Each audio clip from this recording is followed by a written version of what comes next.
Bonsoir tout le monde, bienvenue sur cette vidéo. Rien ne va plus en Arabie Saoudite du côté du club d'Al-Ittihad, puisque d'après ce qui nous a été révélé par Asharq Al-Aswat, un journal saoudien, Karim Benzema, le joueur d'Al-Ittihad, et accessoirement Ballon d'Or, ainsi que son entraîneur Nuno Espirito Santo, se sont disputés récemment. Le joueur a d'ailleurs décidé de ne plus se présenter à l'entraînement, il n'a pas été présent à l'entraînement du jour. Et des sources très proches du club ont d'ailleurs informé le journal saoudien que le joueur n'a pas été recruté suite à un souhait de l'entraîneur, bien au contraire, il ne souhaitait absolument pas que le franco-algérien rejoigne le club d'Al-Ittihad, en cause notamment son style de jeu qui ne conviendrait pas apparemment à l'effectif présent. Et le journal ajoute également que Karim Benzema aurait souhaité avoir le brassard de capitaine, chose qui ne lui a pas été accordée, au prétexte que le Brésilien Romarinho puis Ahmed Charaili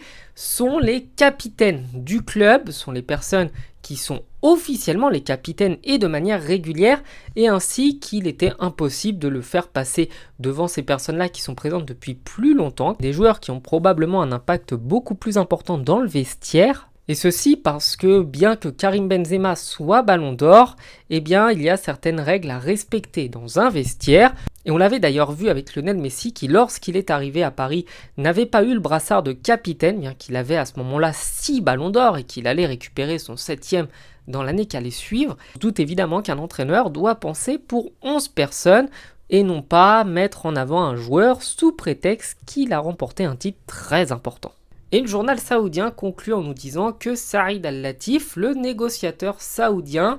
est intervenu et va tenter de trouver une solution, un accord entre le joueur et son entraîneur pour tenter de mettre cette histoire au clair. Et pendant, Karim Benzema ne s'entraîne pas avec son équipe. On se doute évidemment que les dirigeants du club saoudien vont très rapidement trouver un terrain d'entente parce qu'il est inconcevable pour ce club et pour un pays dans son ensemble qui souhaite avoir une belle image, de montrer que des conflits peuvent exister au sein même du club. Et concernant la véracité de cette information, je peux vous le dire, l'Arabie Saoudite n'étant pas vraiment un pays où la liberté d'expression et la liberté de la presse sont totalement respectées, on se doute pertinemment que si l'information a réussi à sortir d'un vestiaire saoudien, c'est que l'information est probablement vraie, d'autant que l'Arabie Saoudite n'a aucun intérêt à montrer que des conflits existent. Enfin voilà, je vous souhaite donc de passer une bonne journée, je vous dis à bientôt sur la chaîne, ciao.